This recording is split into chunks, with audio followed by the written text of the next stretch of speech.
వచ్చి కమర్షియల్ అట్లా ఉంచు, కమర్షియల్ సూపర్ హిట్ అది ఓకే. సార్ ఒక బ్రహ్మాండమైన సినిమా తీసా సార్ అంటే ఫీల్ ఉన్న ఫిల్మ్. అండ్ నాకు ఫర్ ఎగ్జాంపుల్ అది ఆర్టిస్ట్ నా లైబ్రరీలో పెట్టేసుకునే cinema one of the 200 films అవ్వచ్చు నేను చేసిన సినిమాలు. సో అచీవ్మెంట్, ఆ ప్రైడ్ ఆర్టిస్ట్గా నాకుంది. అట్లాగే ప్రతి ఒక్కడు పనిచేసినాడు అందరికీ ఆ ప్రైడ్ ఉంది. అలా ఫీల్ అవుతున్నారు సార్, నిజంగా మాట చెప్తున్నారు sir. See this film is an experience. Sir ఇది స్ట్రైట్ అవే కమర్షియల్ అంటే మసాలా సినిమా కాదు, బీట్ రూటెడ్ ఫిల్మ్.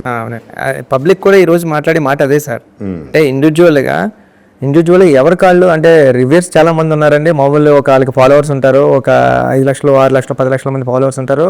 వాళ్ళు రివ్యూ ఇవ్వడం ఏంటంటే పబ్లిక్ సినిమా చూసి బాగుంది బాగోలేదని కాకుండా డైరెక్ట్గా రివ్యూ ఇచ్చేస్తున్నారు సార్. అంటే మొబైల్ ఇలా పెట్టుకుని వాళ్ళకు రివ్యూ అంటే మౌత్ టాక్తో పక్కన చెప్పడం కాకుండా ఒక రీల్ పెట్టేవాళ్ళు ఒక వీడియో క్లిప్ పెట్టి చాలా బాగుందని వాళ్ళు పర్సనల్గా రివ్యూ ఇస్తున్నారండి. ఆ మౌత్ టాక్ వల్లే ఎంత స్ప్రెడ్ అయ్యి what ever I went to the experience with you with your project, నేను ఫీల్ అయింది టేక్ ఆఫ్ ఎక్కడికో వెళ్ళిపోయిన సినిమా అనేది. నేను ఏదైతే అంటే నేను గబుక్కని ఏది అన్నో, నేను అన్న మాటలు మళ్ళీ రిపీట్ చేస్తున్నా. ఈ సినిమా ఇండస్ట్రీ ఊపిరి పీల్చుకుంటుంది మళ్ళీ అనే ఆ టైం వచ్చింది అనేది నేను ఖచ్చితంగా చెప్పాను. అలాగే నేను చెప్పింది రామ్ చరణ్ ప్రతి షాట్ 6 అని చెప్పాను. నా character one of the best characters, maybe the best అని కూడా చెప్పాను. ఇప్పటికే అది చెప్తాను. So I'm sticking to that. So ఏమైంది నాకు అర్థమైంది ఏంటంటే వచ్చి ఫస్ట్ ఆఫ్ ఆల్ ఈ సినిమాలో ఒక ఆట ఆడాడు, పోరాడాడు, గెలిచాడు. కానీ ఇవాళ ఇండస్ట్రీ అనే సినిమాలు కానీ ఎట్లా ఉన్నాయంటే గెలిచిన తర్వాత కూడా మళ్ళీ పోరాడాల్సి వస్తుంది. మళ్ళీ పోరాటం జరుగుతుంది. ఈ పోరాటం ఎక్కడ జరుగుతుంది? Opposition's, negative people.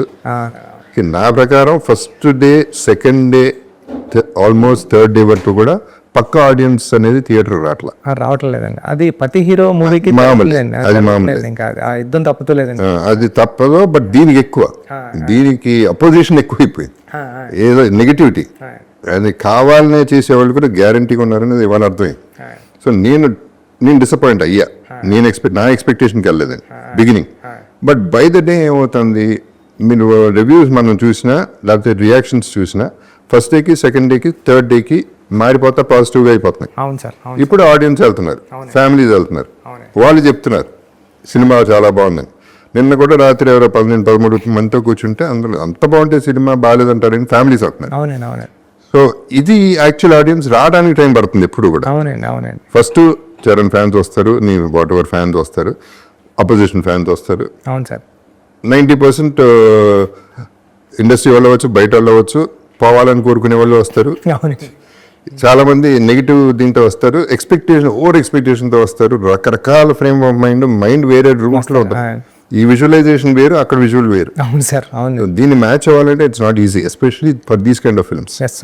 Right, commercial films 50 మందిని కొట్టాడు హీరో, ఇవన్నీ విజిల్స్ క్లాప్స్ పడే సినిమా కాదు. అవును సార్, ఇది ఫీల్ అయ్యింది. ఈ ఫీలింగ్ బయటికి రావాలంటే మనకి టైం పట్టింది. అలాగా 1 డే పట్టింది, 2 days పట్టింది సార్. 2 days పట్టింది ప్రీమియర్ తో పాటు. ప్రీమియర్ తో పాటు నెక్స్ట్ డే అనేది ఒకటే ఫ్రైడే నుంచి పడేసుకుంది సార్ సినిమా. అది so that is a good thing. అవును సార్. ఇప్పుడు జగపతి బాబు అనేవాడిని అసలు ఫస్ట్ ఆఫ్ ఆల్ నా క్వశ్చన్ మార్క్ ఏంటంటే అప్పల్ సూరిగా నువ్వు ఎలా ఊహించగలిగావు అనేది నాకు 2-3 క్వశ్చన్స్ ఉన్నాయి, మేజర్ క్వశ్చన్స్. అంతే, మన షార్ట్ ఇంటర్వ్యూ చేయాలి. అప్పల్ సూరి అనేవాడిని ఎలా చూసావు అసలు జగపతి బాబును? ఆ ఏఐ తీసుకొచ్చినప్పుడు ఇది నాకు మ్యాచ్ అవుతుందని నువ్వు ఎలా అనుకున్నావు? నేను ఆ క్యారెక్టర్ పండించగలను అనేది నువ్వు ఎలా అనుకున్నావు? Because there are so many artist who can look like Appal Suri easily. మంచి ఆర్టిస్టులు ఉన్నారు, వాళ్ళందరినీ కాకుండా నా దగ్గరికి వచ్చావు. నా దగ్గరికి తిన్నగా వచ్చావు నేను అనుకోవట్లేదు. ఎవరి దగ్గరికి నిజం చెప్పు. నిజంగా నేను ఆలోచించుకుని ఉంటాను కానండి ఎవరికి వెళ్ళిన నేరేషన్ అప్పల్ సూరి ఏం ఆలోచించుకున్నా చెప్పు.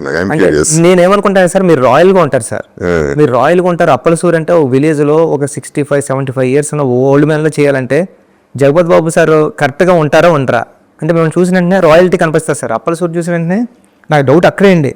అప్పల్ సూరిని చూసిన వెంటనే అప్పల్ సూరి చాలా సింపతి పర్సన్లా ఉండాలండి.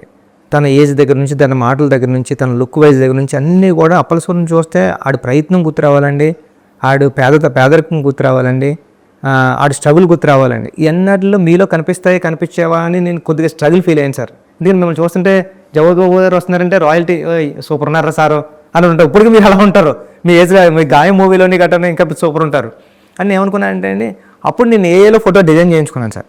ఏఏలో ఫోటో ఒక మన ఆయన ఉన్నారు కదండి, మన మేకప్ ఆయన రషీద్ గారికి ఇచ్చి ఏలో రషీద్ గారికి చేస్తే నాకు లుక్ కనిపించారండి. ఓరు నాయన జేబీ సార్ కరెక్ట్గా ఉన్నారు, మనం వెళ్ళిపోవచ్చు అని మీ దగ్గరికి వచ్చి నేను నేరేషన్ ఇచ్చానండి. అస్సలు ఎవరి దగ్గరికి వెళ్ళలేదండి నేరేషన్కి ఈ ఫిల్మ్కి అయితే. మైండ్లో ఇంకెవరు ఉన్నారు సార్? మైండ్లో లేదు సార్. సరే, ఓకే సార్. సో ఇది అప్పల సూరి నుంచి అప్పల వలస వరకు తీసుకెళ్ళావు జగపతి బాబుని. సార్ ఆ ట్రావెల్, ఆ జర్నీ నువ్వు ఊహించింది నేను ఊహించలేను. కానీ ఎప్పుడైతే నువ్వు ఏ చూపించే photo I was in it, నేను ఫీల్ అయిపోయాను. ఏ రోజైతే మనం ఇక్కడే ఇదే ఆఫీస్లో మనం పైన స్టార్ట్ చేసాం ఫోటో షూట్, డ్రెస్ వేయగానే అందరూ కళ్ళల్లో తెలిసిపోయింది అప్పల సూరి ఉన్నాడు, అప్పల సూరి కనపడుతున్నాడు, జగపతి బాబు కనపడట్లేదు అనేది క్లియర్గా కనపడింది. అప్పుడు దాకా నాకు 100% నమ్మకం లేదు. వేసిన తర్వాత 100% ఫస్ట్ కెమెరా క్లిక్కే అర్థమైపోయింది, okay we're done, we're good అని. ఆ తర్వాత ఇంకా ఆలోచించడానికి నీకు లేదు నాకు లేకుండా పోయింది. So I want thank you for one thing, for thinking of me as Appal Suri, which is an impossible thing. నేను నా క్లోజెస్ట్ ఫ్రెండ్స్ కూడా గుర్తుపట్టలేదు, చాలామంది ఫ్యామిలీలు కూడా గుర్తుపట్టలేదు. గుర్తుపట్టకుండా జగపతి బాబు కనపడకుండా అప్పల సూరి కనపడేలా చేసేవాడు నంబర్ 1. నంబర్ 2, లాస్ట్లో మళ్ళీ అప్పల సూరిని మళ్ళీ గుర్తు చేసావే, అది రామ్ చరణ్ లాంటి పెద్ద స్టార్ నోటితో క్లైమాక్స్లో మళ్ళీ తీసుకొచ్చావు. అది డైరెక్టర్స్ విజన్. అక్కడే నేను పండా, అప్పల సూరి పండింది ఆ షాట్ వల్ల. పర్ఫార్మెన్స్ అన్ని పక్కన పెడితే ట్రాక్మే కూడా సార్, మీకు ట్రాక్మే కూడా సార్ ఇది అప్పల సూరి కదండి మీకు. అందుకే పెద్దిగడి కదా అప్పల వలస స్టేషన్ అయిందండి. ట్రాక్మే కూడా పెద్ది పరిగెట్టేటప్పుడు కూడా మీరు కనిపిస్తారండి పెద్దికి మళ్ళీ ట్రైన్ బ్యాక్ వచ్చేస్తుంటే, రన్నింగ్ రేస్లో కూడా ట్రైన్ బ్యాక్ వచ్చేస్తుంటే మీకు తగిలేస్తుందని ఫీల్ అయితే కనపడిపోయాడు అంతే అండి. అప్పుడు కూడా మీరు వచ్చారు స్క్రీన్ మీదకి, అప్పుడు కూడా వాయిస్ ఓవర్లో కూడా మీరు ఉంటారు, ఇలా బతకడం కాదురా పెద్ది, ఇలా సావడం తప్పురా అని. అప్పుడు లెగిస్తాడు, అప్పుడు ట్రై చేస్తాడండి. హీరో తర్వాత అప్పల సూరి క్యారెక్టర్ అండి. అందుకే లాస్ట్ వరకు కూడా హీరో మాటల నుంచి మీరు అన్నట్టు హీరో మాటల నుంచి వచ్చే డైలాగ్ కూడా అప్పల వలస అనేది అవుతాడండి. అప్పుడు కూడా మీరు చూస్తే థియేటర్ అంతా కూడా అప్పటి వరకు సౌండ్స్ మ్యూజిక్తో ఉన్నది. వచ్చి ఆ స్టేషన్ మాస్టర్ వచ్చి ఇలా అడిగితే మొత్తం థియేటర్ అంతా ఏం చెప్తుందని హీరో మాటలకి ఆయన మాటలు సైలెంట్ అయిపోద్దండి. మీరు చూడండి మొత్తం ఆడిటోరియం అంతా సైలెంట్, మ్యూజిక్ కూడా ఉండదండి అక్కడ. అప్పుడు మీ నేమ్ ఎప్పుడైతే అనౌన్స్ చేశారో అప్పుడు అరుపులు కేకలు ఉంటాయని నేను ఫీల్ అయ్యాను సార్. అది పండింది వచ్చి. ఇప్పుడు this is where I respect directors. ఇప్పుడు ఆర్టిస్ట్ చేయటం ఒక ఎత్తు అయితే, ఎక్కడ మళ్ళీ ఆ ఆర్టిస్ట్ పేరో లేకపోతే మాటో రావాలి అనేది డైరెక్టర్స్తో. ఇప్పుడు అంతపురం తీసుకుంటే ఫర్ ఎగ్జాంపుల్, ఆ టైంలో సౌందర్య అనేది ఉన్న సిచ్యువేషన్కి ఎవడో ఒకడు రావాలి, ఒక ఆపద్బంధుడు రావాలి. అది ఎవడన్నా కానీ ఆడ మగ ఎవరైనా ఓకే, ఆ సిచ్యువేషన్లో రావాలి అనేది ఆ స్క్రీన్ ప్లే అనేది director thought. It is not the artist thought, it is not the artist greatness. లక్కీగా నాకు పండింది ఆ క్యారెక్టర్. అలాగే ఈ పర్టికులర్ దాంట్లో నా క్యారెక్టర్ నువ్వు పండించి లాస్ట్లో మళ్ళీ గుర్తు చేసేపాటికి ఫస్ట్ హాఫ్లో కాకుండా మళ్ళీ సెకండ్ హాఫ్లో కూడా నీకు గుర్తుండిపోయేలా, క్లైమాక్స్లో గుర్తుండిపోయేలా, సినిమాలో గుర్తుండిపోయేలా జరిగింది. So this is where I'm really happy with my character in the film. ఇక రామ్ చరణ్ తెలిసిందే, అంటే అసలు నువ్వు ఒక మెగాస్టార్ కొడుకు, ఒక మెగా పవర్ స్టార్, ఆస్కార్, ఆర్ఆర్లు, బ్యాక్స్ మ్యూజియంలు, ఇన్ని అచీవ్మెంట్లు ఉన్న ఒక హీరోని అంత కష్టపెట్టావు. అన్బిలీవబుల్ కష్టం చేశాడు పాపం. అంటే రంగస్థలం ఉంది ఫర్ ఎగ్జాంపుల్, నేను చేసిన సినిమా దాంట్లో కష్టం కంటే ఎమోషను, డ్రామా ప్లే చేయటం ఈజియర్ దెన్ బాడీ బిల్డ్ చేసి బాడీ తగ్గించి ఈ ప్లే ఉందే, అది మెంటలీ ఫిజికలీ అంటే ప్రాణం పెట్టడం కాదు, మనిషి చేసే పని చేయలేరు రామ్ చరణ్. మనిషి కంటే ఎక్కువ చేసాడు. ఒక స్టారు, మెగాస్టార్లు, ఈ స్టార్ల కంటే కూడా బాగా పెద్దగా చేసాడు, గొప్పగా చేసాడు. ప్రతి ఫిల్మ్కి అంటే పొగడాలని పొగట్లేదు వచ్చి, గ్యారంటీగా నేను రంగస్థలం అప్పుడు నేను ఒకటి అన్నాను, చిరంజీవి గారు కూడా ఫీల్ అయ్యారు, స్టేజ్ మీద అన్న first time Ram Charan act చేశాడని. నాకు ఇప్పటికీ నచ్చాడు రంగస్థలం. అక్కడ నుంచి ప్రతి సినిమాకి 10x 20x 30x పెరుగుతా వెళ్ళిపోతున్నాడు యాజ్ అ ఆర్టిస్ట్. అవును సార్, ఈ సినిమా పీక్. అవును సార్, ఇప్పుడు పర్ఫార్మెన్సెస్ లో పీక్. అవునండి.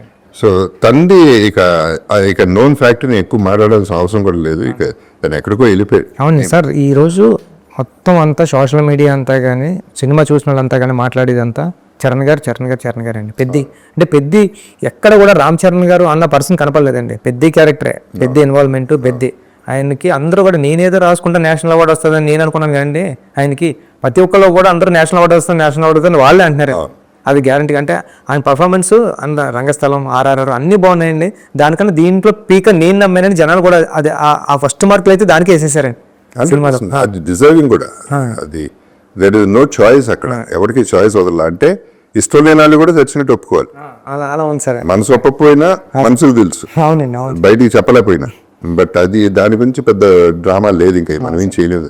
అంటే మనం ఆపలేని కాంప్లిమెంట్. అవును సార్. అది కాంప్లిమెంట్ కూడా కాదు, అటువంటి అప్రిసియేషన్, అటువంటి ఆర్టిస్ట్ మనం. ఎందుకంటే సార్ ఇప్పుడు ఒక జోక్ వేస్తే సరదాగా నవ్వు వచ్చేస్తుందండి. ఒక ఏడిపించడం అంటే మామూలు విషయం కదండి. అది ఆ లేడీస్ అందరూ ఏడుస్తున్నారు. నిన్న నేను అల్లు స్టూడియోస్కి దానికి వెళ్ళానండి. వెళ్తే దాంట్లో కూర్చొని అందరూ చూస్తుంటే ఇలా తుడుచుకుంటున్నారండి. వాళ్ళ హస్బెండ్లు అంటున్నారండి, అంటే ఈ స్క్రీన్ ఇలా వాళ్ళ ఫేస్ మీద పడుతుంది కానీ ఇలా బ్యాక్ చూస్తే ఆగు అంటున్నారండి. అయినా దగ్గర తుడుచుకుంటారండి. అంతలా ఓవర్ కనెక్ట్ అయిపోయిందండి లేడీస్కి. అంటే అంతలా ఇన్వాల్వ్ అయిపోయి చేశారండి చరణ్ గారు. లేకపోతే పెద్ద ఒక స్టార్ హీరో పెద్ద ఇలాంటి క్యారెక్టర్లో ఒదిగిపోయి ఒక ఆడియన్ని అలాంటి ఎమోషన్ రప్పించడానికి విజువల్ అయితే ఈజీగా వేస్తారండి స్టార్ హీరోకి. స్టార్ హీరో ఏడుస్తుంటే ఆడియన్ ఏడ్చారంటే అండి అది చాలా విజిల్ ఉంది. ఎంటర్ అయ్యే ముందే మ్యూజిక్ వేసేస్తారు, స్టార్ రావాల్సింది పేరు పడతాయి, అది క్యారీ చేసేస్తారు. బుచ్చి ఇప్పుడు ఇది సరే, మిగతా ఇట్లా ఉంచితే ఆఫ్ కోర్స్ నీకు ఫెంటాస్టిక్ టెక్నీషియన్స్ దొరికారు. ఒక టీం, మామూలు టీం కాదు. ర్యాండీ ఎప్పుడు అన్నట్టే is only DOP you can say okay without directors కంటే. ఎందుకంటే డైరెక్టర్స్ థాట్ తెలిసిన మనిషి. సరే రెహమాన్ గారు. ఇక ఏదంటే సినిమా గురించి ఆల్రెడీ రిలీజ్ అయింది కాబట్టి నేను ఎక్కువ దాని గురించి మాట్లాడలేదు. బట్ నన్ను ఇంత ఎలివేట్ చేసి, అప్పల సూరిని ఇంత ఎలివేట్ చేసి అప్పల సూరికి తీసుకెళ్ళి సినిమా పండించేసి డెఫినెట్గా నాకంటూ ఒక సాలిడ్ పేరు వచ్చేసింది సినిమాలో. చేసే ప్రతి షాట్ చేసినప్పుడల్లా సూపర్ అని మీరు అందరూ ఫీల్ అయ్యారు, నేను ఫీల్ అయ్యాను జెన్యున్గా. ఇది ఎక్కడికో వెళ్ళిపోతుంది అనేది మీరు అనుకున్నారు, నేను అనుకున్నాను, అందరూ అనుకున్నాం. కానీ నా పెయిన్ ఏంటంటే మాట వరుసకి జగపతి బాబు అంటున్నారు తప్ప నా పేరైతే అప్పల సూర్యని ఎక్కువ వాడలేదు. దీనికి ఇంకో ఎవరో పెద్ద డైరెక్టర్ పేరు చెప్పను, ఆయన ఫోన్ చేసి అన్నాడు, ఇదేం కర్మ అండి, ఇదే మలయాళపాడో తమిళనాడో హిందీ వాడో చేసి ఉంటే లేపి ఎక్కడో కూర్చోబెట్టారు ఆ క్యారెక్టర్. మీరు తెలుగుడు అయిపోయారు, మీ బ్యాడ్ లక్ అది, మనల్ని లేపుకోరు ఏంటండి అన్నాడు. అవునా కాదా సార్? యాక్చువల్లీ ఏమైందంటే అండి, నాకు స్టేజ్ ఎక్కినప్పుడు నా స్టేజ్ ఫీడ్ సార్, కొన్ని పేర్లు మర్చిపోతాను. నాకు ఏదైనా స్పీచ్ వచ్చిన తర్వాత మాట్లాడేసి టక్మని కిందకు వచ్చేద్దాం అనుకుంటా సార్. మీకు ఎప్పుడు కూడా నేను ప్రొడ్యూసర్ గురించి కూడా మాట్లాడాను సార్. నాకు గుర్తున్నాయి 2-3 నా ఎదురుగుంటా ఎవరైతే ఉన్నారో వాళ్ళని చూసుకుంటాను సార్. నేను వాళ్ళ స్క్రీన్ ముందు కనపడుతున్నారు అనుకోండి సార్. సార్ అందుకే సార్ నేను విజయవాడ ఫంక్షన్లో చెప్పాను సార్. అంటే అంటే నేను అంత పెద్ద మాట మాట్లాడేశాను సార్. అంటే అప్పల సూరి ఎమోషన్ సీన్ వచ్చినప్పుడు మీరు ఆడపోతే నా పేరు బుచ్చిబాబు సానా కదండి, అలాంటి మాట నా నోటంటూ కూడా రాదు సార్. నా నోటంటూ అలాంటి మాట రావడం కానీ అలాంటి మాట మాట్లాడే మనిషి మీరు ఎదుర్కొంటున్నారు సార్. ఎదుర్కొంటున్నాను అంటే వచ్చేసిందండి. అంటే బుచ్చిబాబు సానా కాదని మా ఇంటికి వచ్చిన తర్వాత ఎంత పెద్ద మాట మాట్లాడానంటే, ఎన్నోసార్లు జగపతి బాబు గారు బాగా చేశారని ఇంటికి వచ్చి చెప్పేవాడు కాబట్టి నీకు ఆ ఎమోషన్ వచ్చేసింది బయటకు అంతే అన్నారు సార్. అది నేను సార్ మీరు అంతఃపురం చూసిన తర్వాత అంతఃపురం లాంటి క్యారెక్టర్ అని ఫీల్ అయ్యింది సార్. ఇది అంతఃపురం లాంటి క్యారెక్టర్. అంతఃపురం కూడా కొంత కమర్షియల్ సెల్ఫిష్నెస్ ఉందంట. మిగతా సినిమాల్లో నేను చంపటాలు వీటిల్లో చాలా బాగా చేశాను, కానీ ఇది చచ్చిపోవటంలో ప్రాణం ఇచ్చా. అవును సార్, ప్రాణదానం చేశాను సార్. చాలా సెటిల్ పర్ఫార్మెన్స్ చేశారు సార్. ఆ చనిపోయే సీన్లో కూడా మీరు అంటే ఇంకా మామూలు అంటే మా బండి మన అవసరం కాదు, ఆత్మగౌరవం అని చెప్పేటప్పుడు డైలాగ్ వచ్చిన నాకు గూజుమ్స్ వస్తూ ఉంటాయి సార్. ఇప్పుడు కూడా మీరు అదే డైలాగు మీరు క్లైమాక్స్లో మీరు ఉండరండి, విజువల్గా మీ వాయిస్ పడుతుందండి హీరో ఫేస్ మీద. అప్పుడు కూడా అదే ఫీలింగ్ అండి. అంటే మీరు ఉంటాయి కదండి, మీ వాయిస్తో కూడా మీరు యాక్ట్ చేసి ఆడియన్కి ఆ ఫ్రీక్వెన్సీ ఇవ్వగలరు మీరు. ఆ కనెక్ట్ జరిగింది. లక్కీలీ ఆడియన్స్ కనెక్ట్ అయిపోయారు. ఆడియన్స్కి తెలియదు ఏం లేదు. అవును సార్, అవును sir. They are very very clear, మనకంటే క్లెవర్ పీపుల్. కాకపోతే ఈ సినిమా ఏంటంటే ఇప్పుడు 3 సంవత్సరాలు 4 సంవత్సరాలు పడతాం వచ్చి మన వల్నరబిలిటీ ఆఫ్ సినిమా ఏంటంటే 300 కోట్లు 400 కోట్లు సినిమా చేస్తాం. 3 సంవత్సరాలు కష్టం పక్కన పెట్టి హోప్, ఆశ. అంటే ఎక్కడో ఏదో ఇది ఎక్కడో చూసేస్తామని ఆ 300 రూపాయల టికెట్ కొనుక్కునేవాడు ట్రోల్ చేస్తే వాడు 10x 20x సంపాదించుకోగలరు దానిపైన. అవును సార్. అటువంటి ఇండస్ట్రీలో ఉన్నాం మనం. అవునండి అవునండి. సో మనం ఎప్పుడు వనరులు అతనే కింగ్. ఇక 300 రూపీస్ కింగ్, 300 crores కాదు. అవును సార్ అవును. బాగా చెప్పారు సార్. సార్ సో ఇట్లాంటి ఇండస్ట్రీలో ఉన్నప్పుడు we have to go through all this which we went through with Peddi initial ఇప్పుడు సరే ఇప్పుడు టేక్ ఆఫ్ అయింది, దట్ ఈస్ ఓకే. సో అదే ఇప్పుడు అది కాకుండా వచ్చి అంటే నేను ఫీల్ అయింది కథగా మాడతాను. జగపతి బాబా కాదా అనేది నేను వందల సినిమాలు చేస్తున్నాను. బట్ నాకు అవకాశం అనేది ఎప్పుడో ఒకసారి వస్తుంది. అది ఎప్పుడు చెప్పాను, దీని ముందు కూడా చెప్పాను. నేను ఎందుకు చెప్తున్నాను, maybe one of my finest performances in my career. Chance వచ్చింది, నాకు ఒక క్యారెక్టర్ వచ్చింది, అటువంటి క్యారెక్టర్ అనేది నేను ఫీల్ అయ్యాను. బట్ కథకు వస్తే ఐ ఫెల్ట్ పెద్దికి అప్పల సూరికి ఇంకొంచెం బాండింగ్ ఉండాలి. ఇంకా బాండింగ్ ఉంటే ఒక రామ్ చరణ్ లాంటి అంత పెద్ద స్టార్ని, నేను 35 ఏళ్ళుగా ఉన్న ఇండస్ట్రీలో నేను ఒక మనిషిని, ఓల్డర్ పర్సన్ని ఊరే అరే అనుకుంటా ఉండి ముచ్చట్లాడుతూ ఉంటే ముద్దుగా ఉన్నాను. నాకు స్క్రీన్ మీద రామ్ చరణ్ని అది ఇసుక్కుంటా ఉంటే, తోసేస్తా ఉంటే నాకు ముద్దుగా ఉండేది, ఫీలింగ్ భలే ముచ్చటగా ఉండేది. సరే ఇప్పుడు నెక్స్ట్ నువ్వు హీరో అంటే ఏంటి దాని సంగతి ఏంటి, కట్అవుట్లు ఏంటి, ఈ జనాలు నువ్వు హీరో అంటే హీరో అంటే కెమెరా ముందు జస్ట్ మీకు పక్కన యాక్ట్ చేయమంటే కూడా చేయలేను సార్ నేను. కాదు నువ్వు హీరో, సరే హీరో అయితే నువ్వు ఏం కట్ చేస్తావు ఈసారి? సార్ ఈసారి ఏమీ లేదు సార్, ఈసారి అంతా ఫుల్ యాక్షన్ అండ్ మాస్. కాదు ఈ మధ్యన కొంచెం సినిమా రిలీజ్ ముందు ఓకే, బిఫోర్ దట్ వచ్చి ఐ ఫెల్ట్ ట్రైలర్ వాస్ కొంచెం గూఫ్. ట్రైలర్ ఒకటి మనకి బ్యాడ్ జరిగింది ఏంటంటే, one of the reasons chance ఇచ్చావు, ఎక్కడ ఛాన్స్ ఇచ్చామంటే too many things in one thing అనేది అయిపోయింది ట్రైలర్. అక్కడ వీళ్ళకి ఛాన్స్ ఇచ్చేసాం మాట్లాడుకోరా. సో ఫస్ట్ షో ప్రిపేర్ అయ్యి వచ్చారు, మోసేవాళ్ళు భుజం మీద ఎత్తుకుని తిరిగి వాళ్ళు ఎత్తుకుని తిరిగి కదా, అదొకే తల మీద ఎక్కించుకున్న వాళ్ళు ఎక్కించుకున్నారు, మిగతా వాళ్ళు మోసే ఛాన్స్ ఇచ్చారు. అదొక ఇటువంటి films we cannot afford that kind of a goof up. So anyway that is also happen. So అదే నేను చెప్పిన హీరో అని చెప్పేసి నువ్వు హీరో చేస్తున్నావు అంటే కొంచెం ఏం చేస్తున్నావు ఈసారి సార్? మీరు అలా అనుకోండి, నేను హీరో నవ్వుతారు ఎక్కడున్నారు. ఇంకో కటింగ్ ఏదో చూసాను, దాంట్లో నువ్వు గంజి ఇక్కడ స్పెషల్గా పెట్టుకుని ఈ కాలర్ ఇంటర్వ్యూ పెట్టుకుని ఆ చెస్ట్ కనపడని చెస్ట్ ఎక్కడ ఉందో ఆ చెస్ట్ రొమ్ము పెట్టుకున్నావు. ఇది చిన్నప్పటి నుంచి ఇష్టం సార్, ఇలా వదిలేసుకోవడం. ఇక్కడ పట్టుకుంటే అవును సార్, ఇక్కడ పట్టుకుంటే పీక్ ఏదో పట్టుకున్నట్టు ఉంటుందండి నాకు. అంతే సార్. పెళ్లికల్లో వచ్చేసినట్టుంది, మళ్ళీ పెళ్లికల్లో వచ్చింది. మా ఆవిడ తిడుతుందండి అక్కడ, తిట్టినే బాగా తిట్టింది, ఏం పర్లేదు సార్. అవును, ఎవరో దేంట్లో రాశారు బుచ్చి 75 takes తీసుకున్నాడు జగపతి బాబు అని. ఏంటి దాని సంగతి ఏంటి? ఎక్కడ తీసుకున్నారండి? అంత సీన్ లేదండి. 75 takes కదా సార్. రాబరిస్తాను కదా అసలు 75 takes దేనికి అసలు? మనం 2 టేకులు 3 టేకులు అంటే ఎప్పుడు అసలు 1 2 అండి. మీరు ఇంకా డబ్బింగ్ చెప్పారన్నారండి ఆ ఫీల్ తో. డబ్బింగ్ పెయిన్ఫుల్ గా చెప్పాను మీరు ఇంటర్వ్యూలో ఇదంతా ఎప్పటికీ మీరు డబ్బింగ్ సార్ 1 2 3 టేకు 3 టేకు ఓకే అయిపోయింది సార్. మీరు రావడం అప్పలసూరులోకి వచ్చేసారు సార్. మీరు యాక్ట్ చేసినట్టు లేదండి, అప్పలసూరు సెట్లోకి వచ్చినట్టు ఉంది సార్. మీరు అక్కడ బయట కూడా మీరు బయటకు వెళ్ళినప్పుడు కూడా ఎవరు గుర్తుపెట్టుకోరు కదండి. మీరు సెట్లో వచ్చిన కూడా మిమ్మల్ని అందరూ ఎవరైనా బయట వస్తే జగపతి బాబు గారు అనేవారు. అంతలా ఇన్వాల్వ్ అయిపోయిన తర్వాత అసలు యాక్ట్ చేయాల్సిన అవసరం లేదు సార్, బిహేవ్ చేస్తే 100%. అది ఐ కంప్లీట్లీ అగ్రీ. ఎస్పెషలీ ఇప్పుడు అంతపురంలో లాగా ఐ లివ్డ్ ఇట్, అంటే ఎక్స్పీరియన్స్ నేను ఆ ఎక్స్పీరియన్స్ లో ఉండిపోయా, ఆ భ్రమలో ఉండిపోయా నేను అప్పలసూరిని. మీ బాడీ లాంగ్వేజ్ కూడా మీరు చెప్తుంటే, మీరు ఇప్పుడు కూడా చూడండి అప్పలసూరి బాడీ లాంగ్వేజ్ నడుస్తుంటే అబ్జర్వ్ చేస్తే ఒక ఓల్డ్ పర్సన్, ఒక 75 years ఓల్డ్ పర్సన్ లాగా అలా తోలుతా నడిచినట్టు ఇలాగా అలా ఉండదు సార్. అది అంటే ఆ ఛాన్స్ బై డిఫాల్ట్ నువ్వు చెప్పగానే వచ్చేసింది, ఆ క్యారెక్టర్లో ఉంది కాబట్టి ఆర్టిస్ట్ కూడా అలాగే దిగ్గలు క్యారెక్టర్. నిన్న నేను అక్కడ సినిమా చూడడానికి వెళ్ళినప్పుడు మీ సీన్ మీరు ఎమ్మెల్యే కాల్ పట్టుకు బతిమాలేటప్పుడు అందరూ ఏడుస్తున్నారే. ఎమ్మెల్యే కాల్ పట్టుకు బతిమాలేటప్పుడు ఆ సీన్ అందరూ ఏడ్చేస్తున్నారే. ఏడుస్తుంటే నేను అస్సలు స్క్రీన్ వైపే చూడలేదండి, వింటున్నానండి వాళ్ళ ఫేస్ లో ఎక్స్ప్రెషన్ చూడలేదు. అది బాగా పండింది. అది నా క్యారెక్టర్ ఉన్నంత వరకు చాలా బాగా పండిస్తుంది. అదే అడిషనల్ బిట్స్ వేరే, అదే ఉండుంటే ఇంకా బాగుండేది. సో ఎనీవే ఇప్పుడు యాజ్ ఇట్ ఈస్ మన 4th day అనుకుంటే వాళ్ళ Wednesday Thursday ప్రీమియర్తో కలిపి. అంటే ప్రొడ్యూసర్స్ ఆల్రెడీ హ్యాపీగా ఉన్నారు. సో ఓవరాల్ ఆడియన్స్ నాకు నచ్చింది ఏంటంటే, ఫస్ట్ డే ఆడియన్స్ థియేటర్ బయటకు వచ్చింది చెప్పింది వేరు, రోజుకి వేరే బెటర్మెంట్ పాజిటివ్కి వెళ్ళిపోతాం. That is what I'm happy about the whole film.